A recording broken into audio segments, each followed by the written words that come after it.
Hello students, आज हम start करने जा रहे हैं 11th क्लास का फिजिक्स का सिलेबस। ओके, और फिजिक्स का जो सबसे पहला यूनिट है हमारे पास वो है मैथमेटिकल टूल्स। हालांकि प्रीवियस वीडियो में जिसमें मैंने आपका सिलेबस डिस्कस किया था और सिलेबस में मैंने आपको बताया था कि मैथमेटिकल टूल्स जो यूनिट है वो सीबीएसई कैंडिडेट्स को नहीं है, लेकिन मैथमेटिकल टूल्स में जो बेसिक मैथमेटिक्स पढ़ाया जाता है जो फिजिक्स में यूज होता है, और ये बायो वाले कैंडिडेट्स के लिए बहुत ही ज्यादा इंपॉर्टेंट है इसको पढ़ना। ओके, क्योंकि जो तो मैथ्स के कैंडिडेट्स होते हैं वो मैथ्स में जो बेसिक है उसको पढ़ लेते हैं और वो इजीली फिजिक्स को अंडरस्टैंड कर लेते हैं, लेकिन बायो वाले कैंडिडेट्स जो है वो मैथ्स को नहीं पढ़ते हैं, तो इसलिए उनको क्या होता है, फिजिक्स में प्रॉब्लम आती है। तो इसीलिए फिजिक्स को अच्छे से अंडरस्टैंड करने के लिए ये मैथमेटिकल टूल्स जो यूनिट है इसमें जो बेसिक हमें बताया गया मैथ्स के बारे में, जो कि डिफरेंशिएशन और इंटीग्रेशन का टॉपिक है, वो आना जरूरी है। तो इसीलिए ये जो मैथमेटिकल टूल है ये सभी जो चाहे स्टेट बोर्ड के कैंडिडेट्स हैं चाहे सीबीएसई के कैंडिडेट हैं उनको ये समझना और पढ़ना जरूरी है। तो चलिए हम स्टार्ट करते हैं हमारा first unit, that is your mathematical tools. Okay, तो मैथमेटिकल टूल्स में हमारे पास दो ही इंपॉर्टेंट टॉपिक हैं जो हमने पढ़ने हैं, एक है डिफरेंशिएशन और दूसरा इंटीग्रेशन।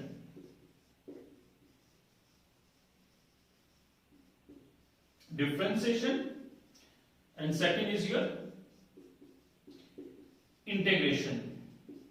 ओके, तो हालांकि ये कोई ज्यादा हमने इसको जो इसके लेवल को ज्यादा हाई लेवल तक नहीं इसको पढ़ना है, हमने सिर्फ बेसिक कंसेप्ट जो है इंटीग्रेशन और डिफरेंशिएशन का वो ही पढ़ना है।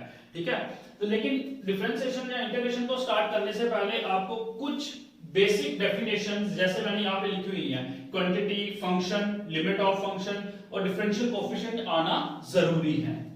ठीक है, तो सबसे पहले डिफरेंशिएशन या इंटीग्रेशन को स्टार्ट करने से पहले हम ये कुछ जो बेसिक डेफिनेशंस हैं उनको जो है वो स्टडी करेंगे। ओके, तो चलिए सबसे पहला जो हमारे पास डेफिनेशन है वो है क्वांटिटी की। So what is quantity? Quantity क्या होती है? ठीक है, क्वांटिटी कोई भी एक ऐसी चीज जिसे हम क्या कर सकते हो, मेजर कर सकते हो। Anything which can be measure, that is called as your quantity. For example mass है, स्पीड है, फोर्स है, इन सभी को हम क्या कर सकते हैं, मेजर कर सकते हैं, तो इसीलिए इन्हें हम क्या कहते हैं, quantity. So how we can define it? Anything which can be measured. Okay, for example आप लिख सकते हो स्पीड, मास, लेंथ एक्स्ट्रा। तो ये सारे के सारे हमारे पास क्या कहलाती हैं, क्वांटिटीज कहलाती हैं। ओके, अब फर्दर हमारे पास जो क्वांटिटी है वो दो टाइप की होती है। कौन कौन सी? एक कांस्टेंट क्वांटिटी और दूसरी होती है वेरिएबल क्वांटिटी।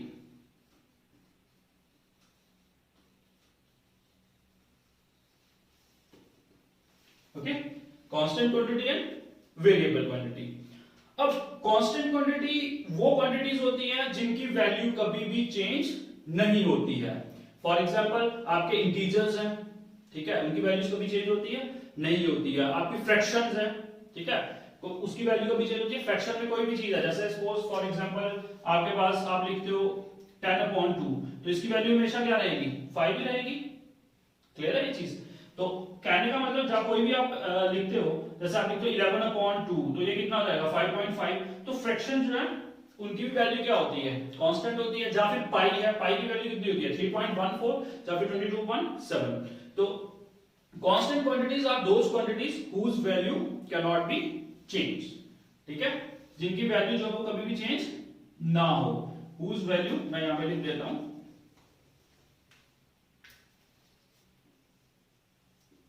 हुज वैल्यूज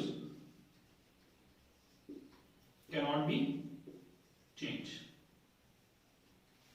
ठीक है, और सिमिलरली चलिए मैं मैं यहाँ पे बताता हूँ एग्जाम्पल आपके पास इधर लिख देता हूं, इंटीजर,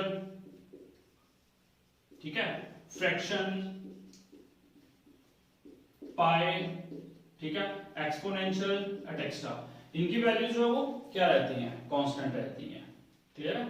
और जो कांस्टेंट क्वांटिटीज होती हैं बेटा उनको स्मॉल अल्फाबेट्स जो इनिशियल अल्फाबेट्स जो small a b c d उनसे डिनोट किया जाता है, ठीक है।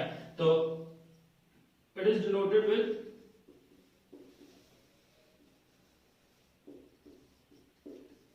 किस किस से, स्मॉल जैसे ए, small B, c, D, initial जो अल्फाबेट्स होते हैं उनसे डिनोट किया जाता है, ओके। उसके बाद दूसरा जो आता है वो आता है वेरिएबल क्वांटिटी। बेटा वेरिएबल क्वांटिटी वो क्वांटिटी होती है जिसकी वैल्यू जो है वो टाइम के साथ क्या होती जाती है, चेंज होती जाती है, या जिसकी वैल्यू जो है वो क्या होती है, अलग कंडीशन में अलग अलग होती है। जैसे फॉर एग्जांपल टेम्परेचर है, ठीक है, टेम्परेचर ऑफ द डे, जैसे आप देखते हो मॉर्निंग में टेम्परेचर जो है वो थोड़ा कम होता है, फिर उसके बाद टेम्परेचर जो है वो बढ़ता जाता है, ठीक है, दोपहर को टेम्परेचर ज्यादा हो जाता है, शाम को फिर से क्या होता है, कम होता है। तो टेम्परेचर ऑफ द डे किसी एग्जांपल हो सकते हैं कि इसकी वैल्यू क्या हो रही है, क्या होती है, टाइम के साथ चेंज होती जाती है। या फिर आपके पास गैस मॉलिक्यूल्स हैं, गैस मॉलिक्यूल्स की जो वेलोसिटी है, ठीक है, वो भी हीट के साथ क्या होती है, चेंज होती जाती है, ओके। तो आप वेरिएबल क्वांटिटी को क्या लिख सकते हो, whose value changes with conditions, और टाइम भी लिख सकते हो आप, ठीक है, जिसकी वैल्यू जो वो क्या हो, कंडीशन या टाइम के अकॉर्डिंगली चेंज होती है, तो वो क्वांटिटीज जो वो क्या कहलाती हैं, वेरिएबल क्वांटिटीज कहलाती हैं, ओके। जैसे एग्जांपल मैंने आपको दी, टेम्परेचर ऑफ द डे, ठीक है, the velocity of gas molecules et cetera. तो ये इसकी क्या है, वेरिएबल क्वांटिटी की एग्जांपल्स हैं, ओके। अब डिनोट किससे किया जाता है, जैसे आपको पता है कि कांस्टेंट जो क्वांटिटीज हैं उनको इनिशियल अल्फाबेट स्मॉल अल्फाबेट से डिनोट किया जाता है। सिमिलरली जो वेरिएबल क्वांटिटीज हैं उनको जो last small alphabets English alphabet जो होते हैं उससे डिनोट किया जाता है। For example W, X, Y, Z, okay. तो ये हमारे पास क्या थी, क्वांटिटी और उसकी दो टाइप्स। बेटा फर्दर जो हमारे पास वेरिएबल क्वांटिटी होती है, वेरिएबल क्वांटिटी जो फर्दर दो टाइप में डिवाइड होती है, that is dependent and independent quantity, ठीक है। तो मैं यहां पे इसको रब कर रहा हूं क्वांटिटी की डेफिनेशन को, तो मैं अब यहां से वेरिएबल क्वांटिटी को डिस्कस करूंगा, ओके।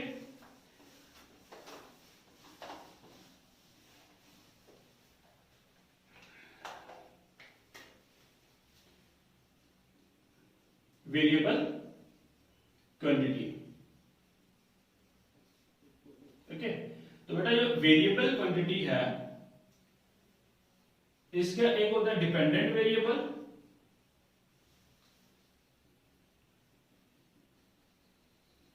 और दूसरी होती है इसकी इंडिपेंडेंट वेरिएबल,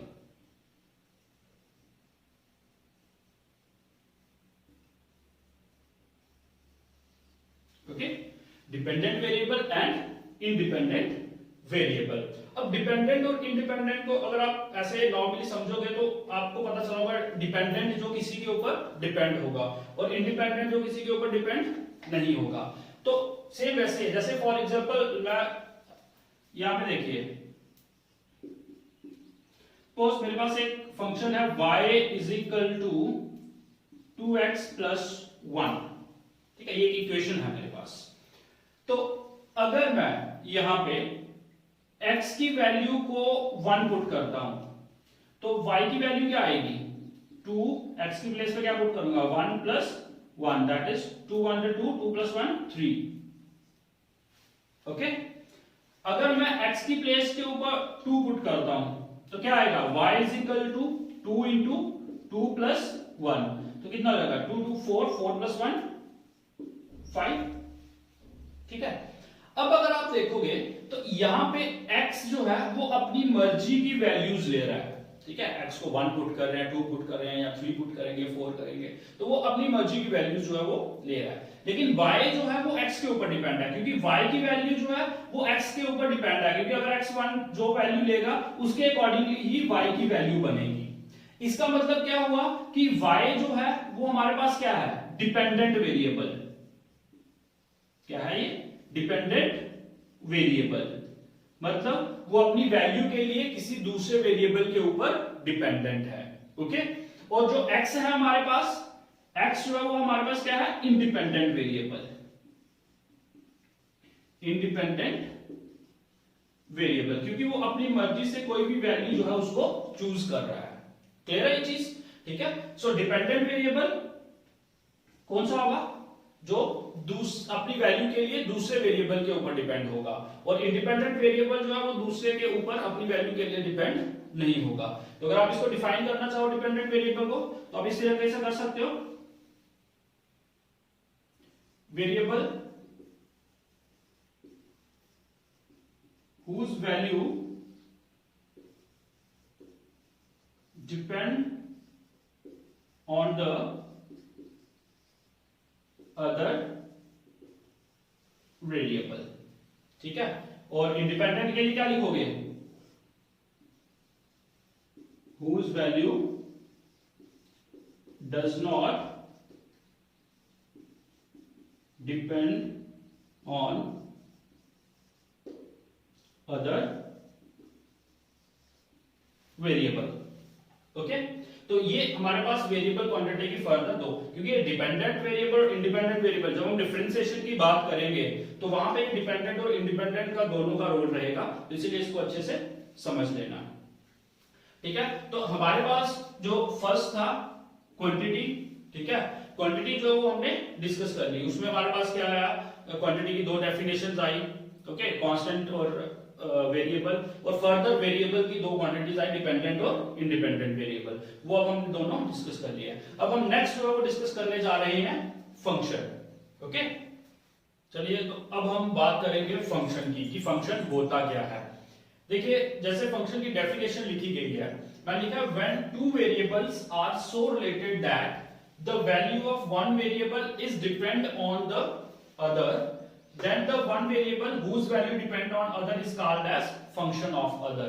अब ये आपको रीड करके इतना समझ नहीं आया होगा, लेकिन जैसे मैंने पीछे एक एग्जांपल दी थी, कौन सी, y वाली, y is equal to 2x plus 1, उसमें बताया था कि y जो है वो आपके पास क्या था, डिपेंडेंट वेरिएबल था, और x जो था वो क्या था, इंडिपेंडेंट। ठीक है, तो वही चीज यहां पे उसने कहा when two variables are so related that, जैसे यहां पे दो वेरिएबल y और x जो वो एक रिलेशन में है, मतलब एक इक्वेशन की फॉर्म में है, तो दोनों वेरिएबल्स क्या है, रिलेशन में है।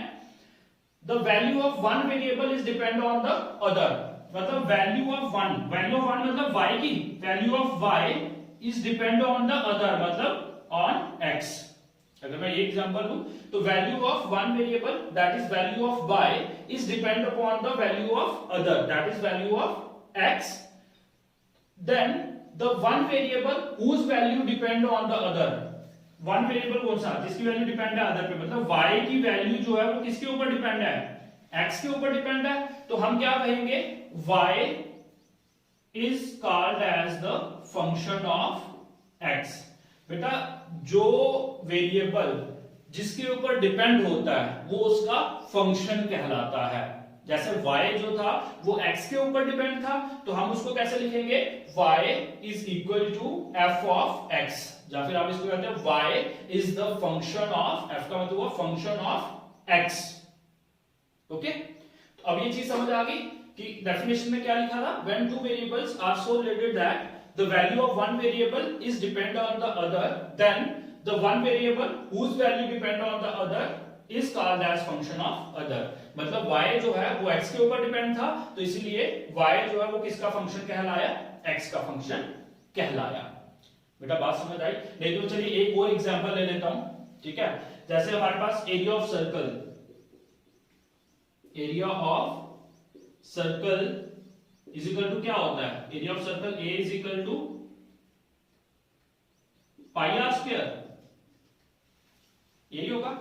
अब सर्कल का एरिया जो है बेटा वो रेडियस पे डिपेंड करेगा ना, ठीक है।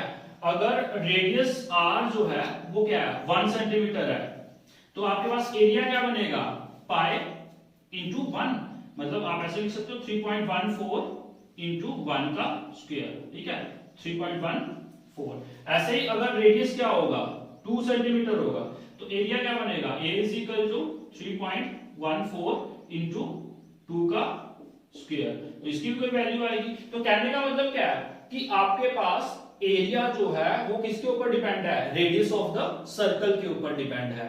तो अगर मैं इसको फंक्शन में लिखना चाहूं तो कैसे लिखूंगा, मैं इसको ऐसे लिखूंगा ना, a जो है वो किसके ऊपर डिपेंड है, r के ऊपर डिपेंड है।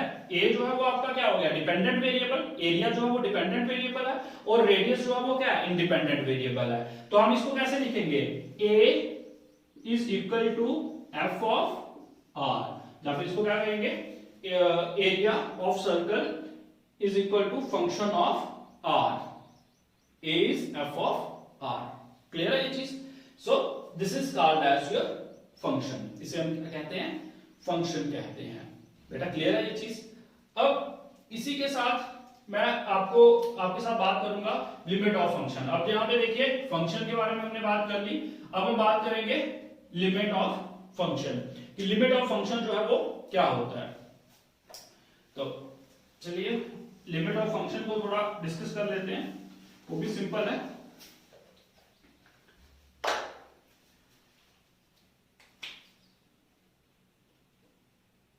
लिमिट ऑफ अ फंक्शन, बेटा फंक्शन का पता चल गया ना कि फंक्शन क्या होता है।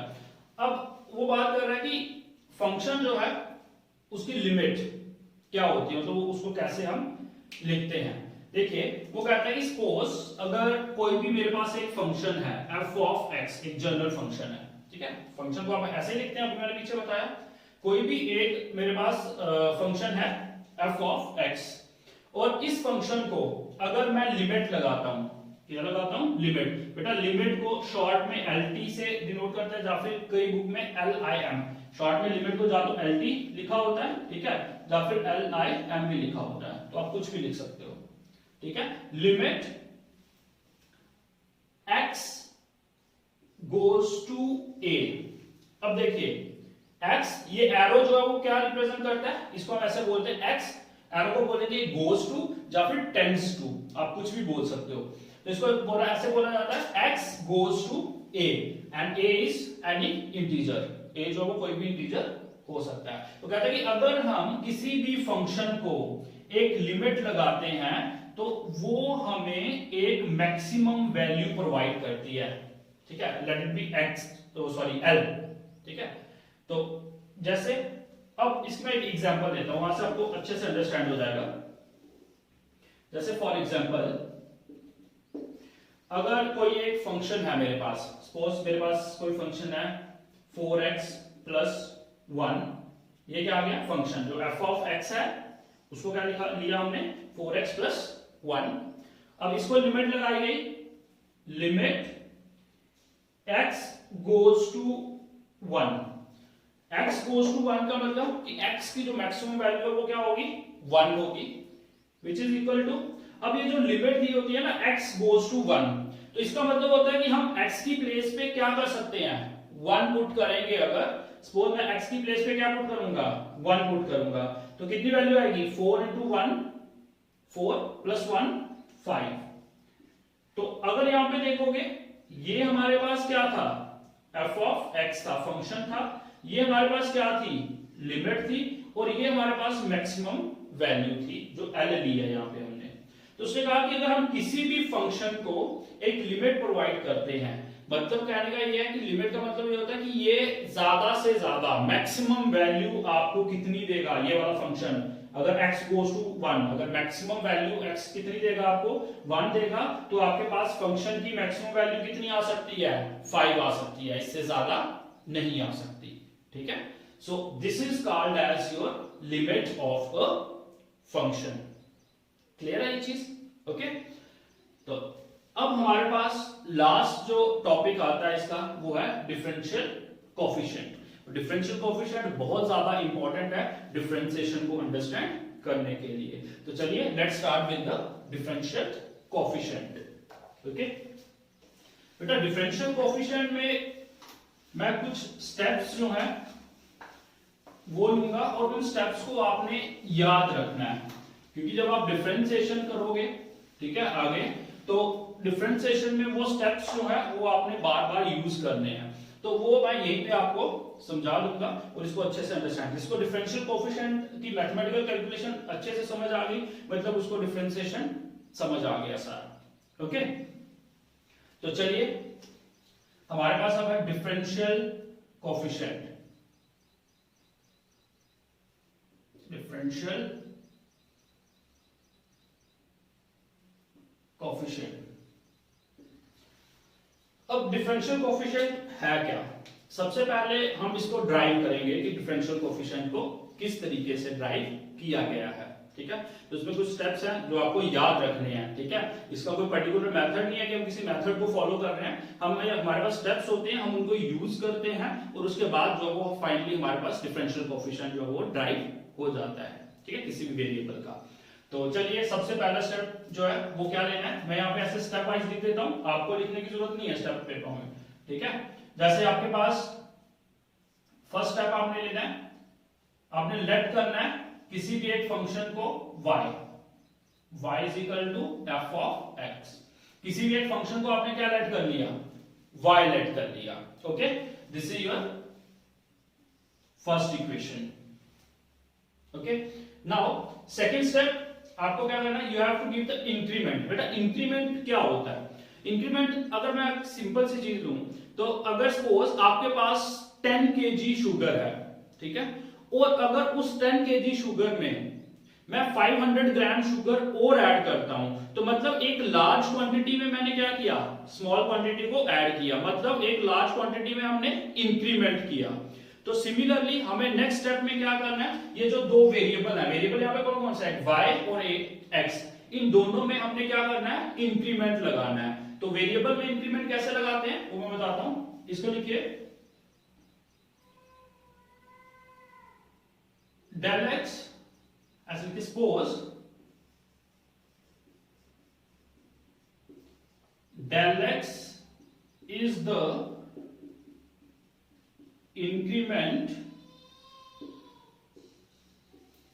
given to x which provides the del y increment to y, ठीक है। अब कैसे देखना, अब सेकंड स्टेप में इसको कैसे लिखना है, अब y को अगर इंक्रीमेंट देना है ना, तो हम इसको लिखेंगे y plus del y। y का स्मॉल क्वांटिटी, y वेरिएबल की स्मॉल क्वांटिटी क्या होगी, डेल y। तो अब लार्ज क्वांटिटी में हमने क्या किया, एक स्मॉल इंक्रीमेंट दिया, तो y plus del y is equal to, यहां पे क्या है f, और x को कैसे लिखेंगे, x को भी इंक्रीमेंट है, y plus x plus del x। This is your second equation. ये आपका फर्स्ट स्टेप था, ठीक है, और इंक्रीमेंट जो आपने प्रोवाइड करना है ये आपके पास क्या था, सेकंड स्टेप था, ठीक है। अब थर्ड स्टेप क्या आएगा, subtracting first and second we get, subtracting first and second we get. First और सेकंड को क्या करेंगे, सब्ट्रैक्ट करेंगे। तो ऑब्वियसली पहले लेफ्ट हैंड साइड जो है उसको सब्ट्रैक्ट करेंगे और फिर राइट साइड को।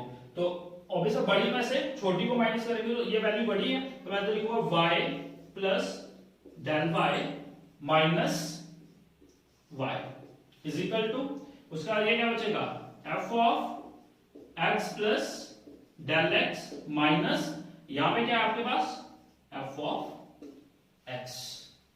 ओके, तो ये y पॉजिटिव है, ये नेगेटिव है, कैंसिल हो जाएगा, और लेफ्ट साइड आपका सिर्फ क्या बचेगा, del y।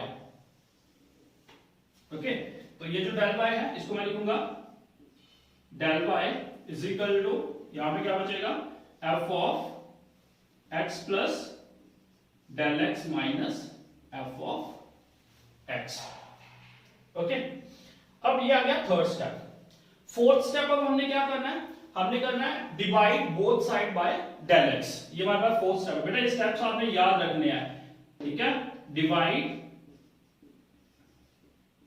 Both side by del x, तो दोनों तरफ अगर डेल एक्स से डिवाइड करेंगे तो ये क्या बन जाएगा, del y upon del x is equal to f of x plus del x minus f of x upon del x.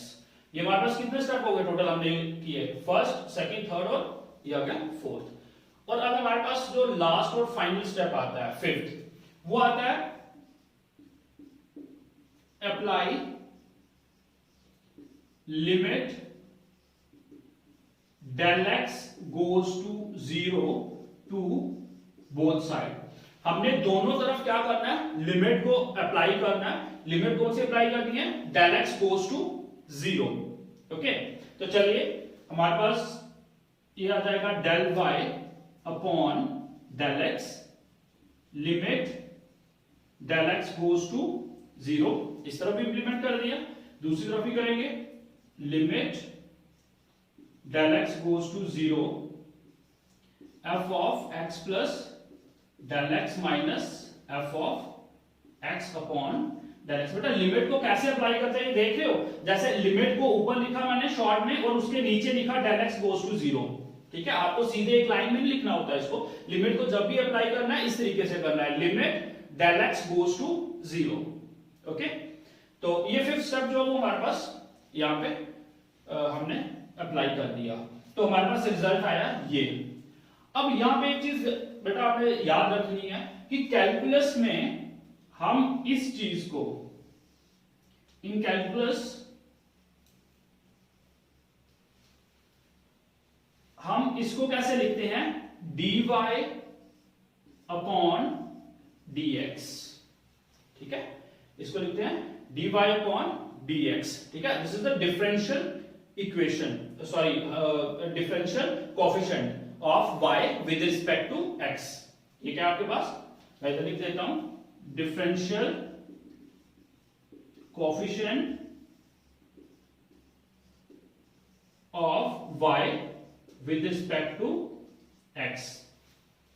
Okay, तो इस पूरे को टर्म को मैंने क्या लिख लिया, dy upon dx which is equal to limit del x goes to 0 f of x plus del x minus f of x upon del x. Okay, this is called as your differential equation. इसे हम क्या कहते हैं, this is called as your differential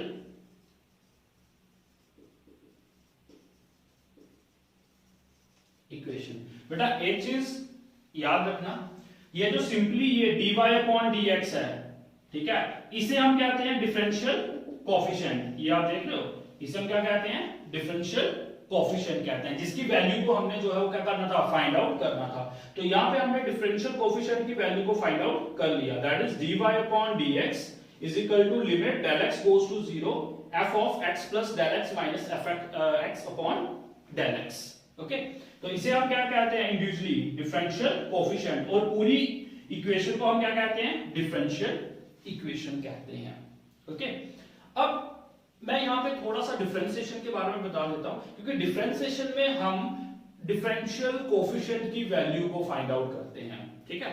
तो differential coefficient होता क्या है, इसीलिए मैंने आपको यहां पे सॉरी डिफरेंशियल कोएफिशिएंट को पढ़ाया, ठीक है, क्योंकि अगर मैं डायरेक्ट डिफरेंशिएशन पे जाता और वहां पे मैं आपको डेफिनेशन बता देता, it is the process of finding the value of differential coefficient, तो वहां पे आपको फिर आपने पूछा सर ये डिफरेंशियल कोएफिशिएंट क्या है, कहां से आया, तो मैंने वो इसीलिए आपको डिफरेंशियल कोएफिशिएंट पहले ही आपके साथ डिस्कस कर लिया कि ये हमारे पास डिफरेंशियल कोएफिशिएंट होता है और ये इस तरीके से जो है इसको ड्राइव किया जाता है। क्लियर है बेटा, तो ये हमारे पास कुछ बेसिक डेफिनेशन या कॉन्सेप्ट थे जो हमने डिफरेंशिएशन या इंटीग्रेशन को स्टार्ट करने से पहले डिस्कस कर लिए।